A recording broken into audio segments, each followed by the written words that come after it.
1940년 5월 1일 새로운 수상 윈스턴 처칠이 취임을 하면서 그가 새로 조직된 정부, 내각, 그리고 영국 국민들에게 전달한 메시지는 영국의 군경 상태를 거울처럼 잘 비춰주고 있었다.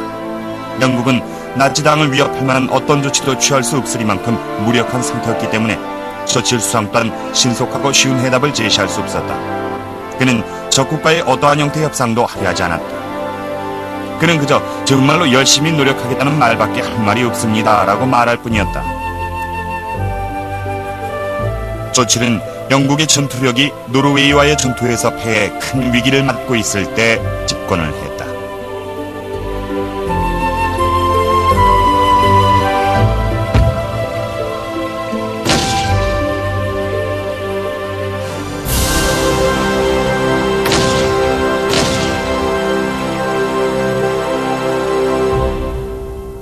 처칠이 취임하던 바로 그때도 유럽의 서부 지역은 공격을 받고 있었다.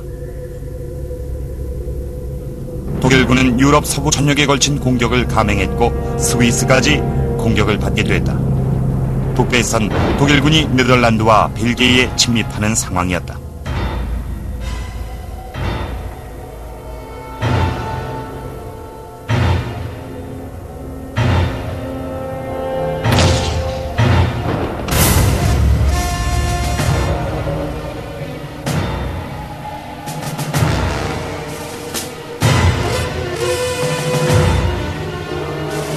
남부지방에선 17개의 사단이 요새에 배치되었으며 프랑스의 마지노선 수비대가 국경을 수비하고 있었다. 이미 한 세대 이전에도 독일군이 진입하려 했던 바로 그곳에서 전쟁이 벌어졌다. 제1차 세계대전이 일어났던 1914년과 마찬가지로 1940년에도 소수정예의 영국 군대는 프랑스군과 함께 국경에 주둔하고 있었다. 그러나 1940년의 전쟁 상황은 1914년의 전쟁 상황과는 한약에 달랐다. 전쟁은 이전의 부동상태와는 비교도 할 수 없을 만큼 진행 상황이 빨라지게 된 것이다.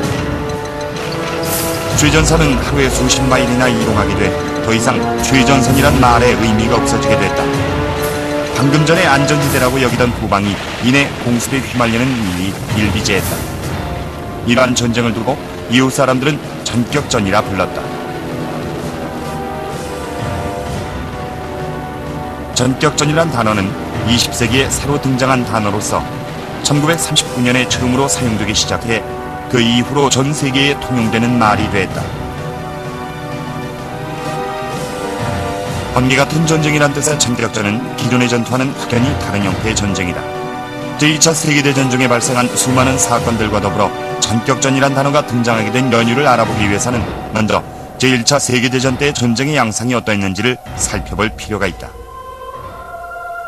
불과 30년 전인 1차 대전 때에 전쟁은 다소 느리게 진행됐기 때문에 좁은 지역 내에서 수만 명의 사람들이 한꺼번에 죽어나갔다. 하지만 2차 대전 때에는 1차 대전 때와는 비교할 수 없을 정도로 전쟁이 급속도로 진행됐다. 그래서 전격전이란 단어가 등장하게 된 것이다. 인류 분쟁의 역사를 통해 살펴보면 사람들은 다른 종족과 싸움을 할 때 막대기를 휘둘렀던 것을 알 수 있다. 그 당시의 전세는 공격과 방어의 극단을 오가고 있었다. 처음으로 전쟁에 막대기를 사용했던 원시인들은 막대를 사용한다는 것 그 자체로 전세가 그들에게 유리했겠지만 방패까지 발명해낸 적군을 만나게 된다면 전세는 다시 그들에게 불리해질 것이다.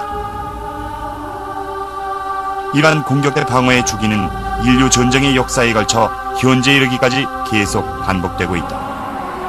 제1차 세계대전에선 기관총이란 이 하나의 무기만으로 전세를 압도적으로 유리한 방향으로 이끌 수 있었다. 기관총을 배치한 요새에 주둔한 2명의 군사가 1000명의 적군에 저항할 수 있었다. 그러다가 어느 쪽도 결정적인 공격을 하지 못하는 교착 상태가 나타나게 되는 것이다. 최초의 탱크는 제1차 세계대전 말기에 처음으로 등장했다. 굉음을 내며 육중한 몸을 이끌고 탱크는 진흙탕, 참호, 철조망을 가로질러 느릿느릿 움직여갔다. 탱크가 연합군의 승리에 공헌을 했는지 못했는지 분명치는 않다.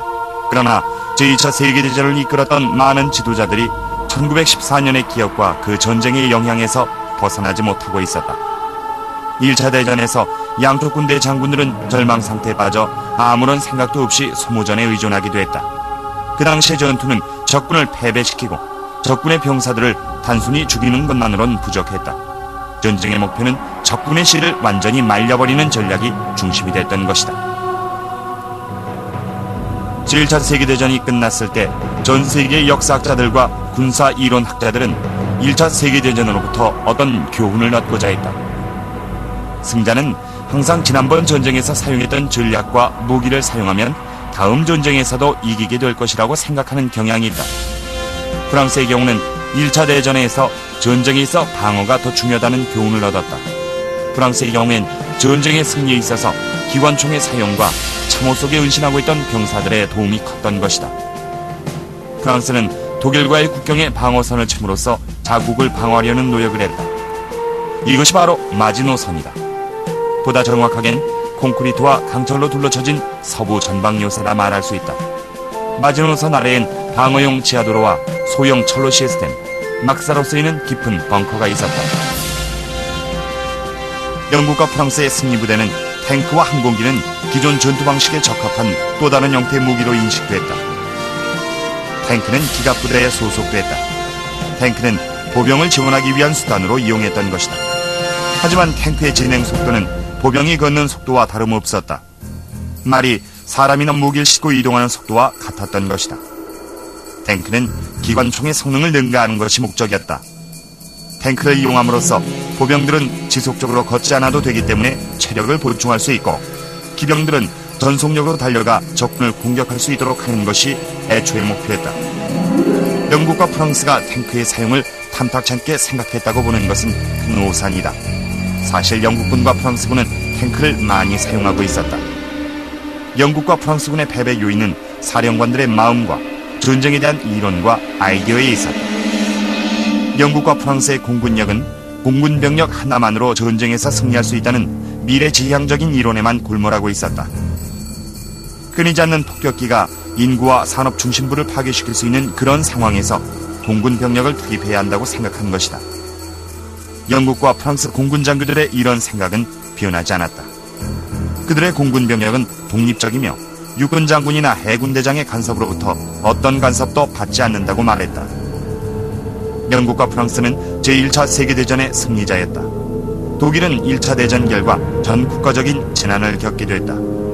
베르사유 조약의 조건으로 말미암아 한때 강성했던 독일 부대는 파괴됐다. 독일 군대는 새로운 아이디어를 열린 사고로 받아들였다. 그리고 예전의 낡은 방식은 독일의 패배를 불러왔다고 생각하고 거부했다.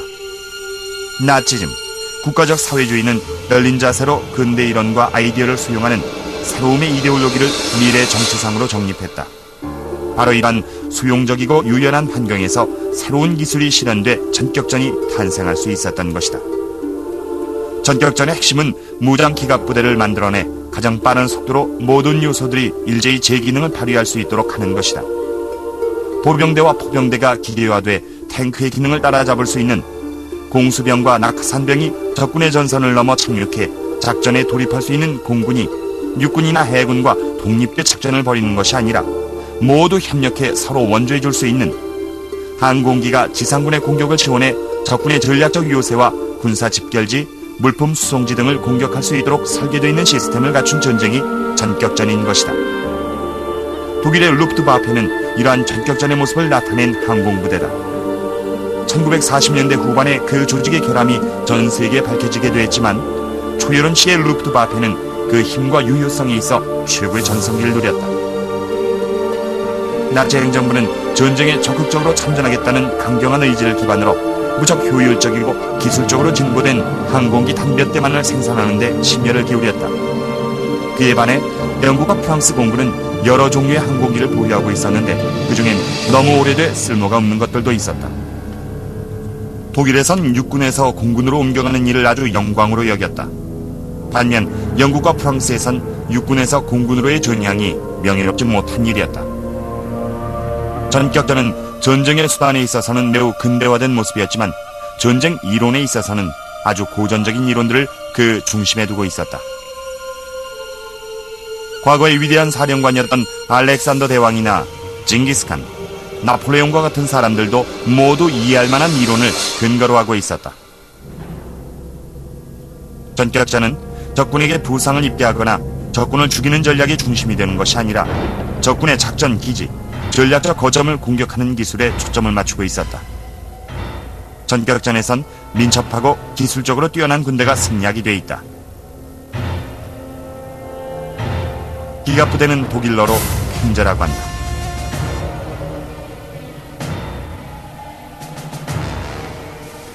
독일 기갑사단의 병사들은 공군과 공수병의 지원을 받아 독일군의 공격에 있어 선두의 역할을 했다. 그들은 적군의 전선을 넘어 깊숙이 침투하고 그들을 포위하는 역할을 했다.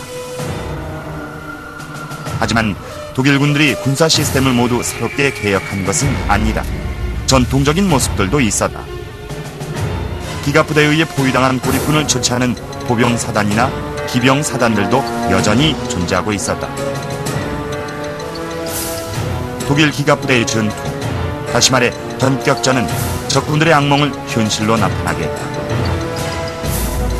포위당해 본국으로 돌아갈 수 없고 안전도 보장받지 못하는, 빠져나갈 구멍이 없는 그런 상황에 처하게 된 것이다. 5월 10일 영국과 프랑스 병력은 독일의 병력을 넘어섰다. 하지만 바로 그날 히틀러는 장군들에게 여러분은 곧 역사상 가장 위대한 승리를 직접 목격하게 될 것입니다 라고 말했다. 남쪽으론 가장 강성한 부대도 뚫고 지나가기 어려운 요새 마지노선이 자리 잡고 있었다.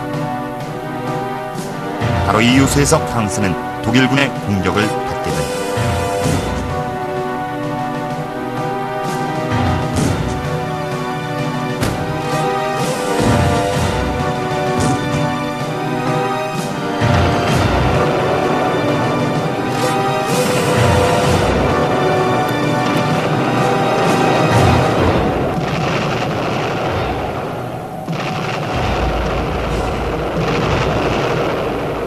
견제작전으로서 독일은 평범한 비기갑부대와 비무장군인들을 마지노선에 배치시켰다.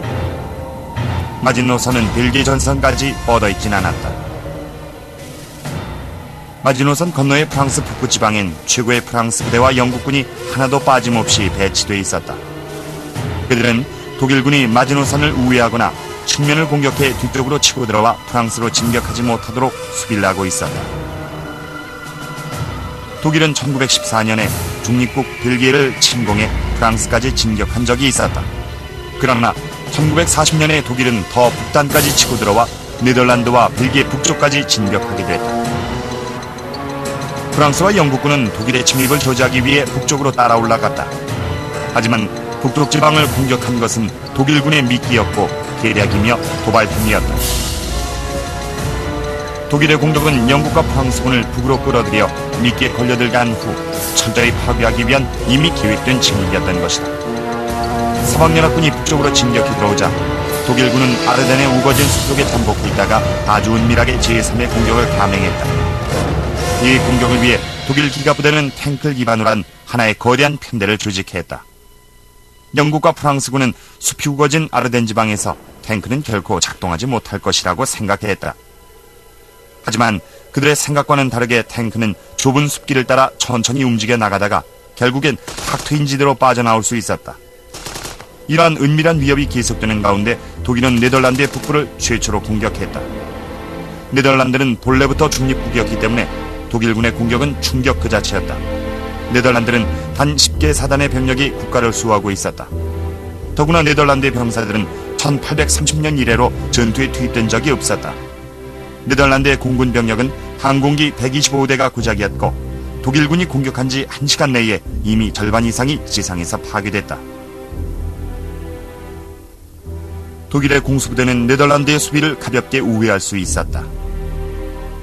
5월 13일 루프트와페는 아무런 저항을 받지 않고 로테르담의 역사적 중심지를 파괴했으며 이에 네덜란드는 항복했다.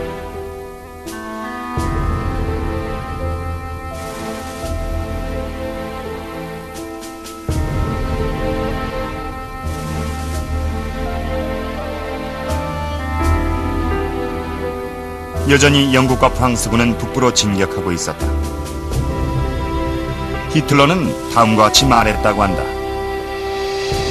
모든 것들이 예상대로 맞아 들어가는군. 적군이 전선을 따라 진격해온다는 소식을 듣고 너무 기뻐서 눈물이 나올 지경이야. 그들은 자기 꾀에 자기가 속아 넘어가게 될 것이야. 5월 13일, 영국과 프랑스군은 벨기에와 네덜란드 깊숙이 진격해 들어갔으며 이에 독일군은 그들의 후방에서 공격을 했다. 독일군의 기갑부대는 놀라운 속도로 서부로 침투해 들어가 주요 항구를 공격했다. 그리하여 영국과 프랑스군은 빠져나갈 구멍이 없게 된 것이다.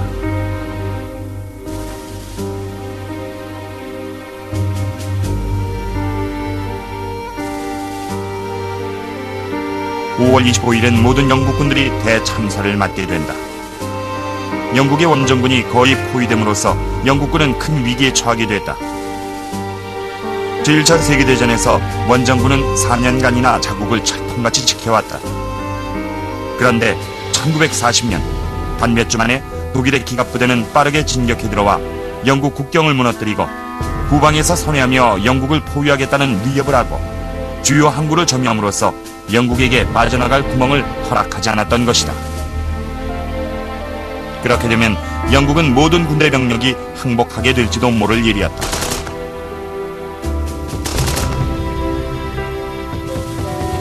올로기로 인해 벌어진 전투는 전 세계로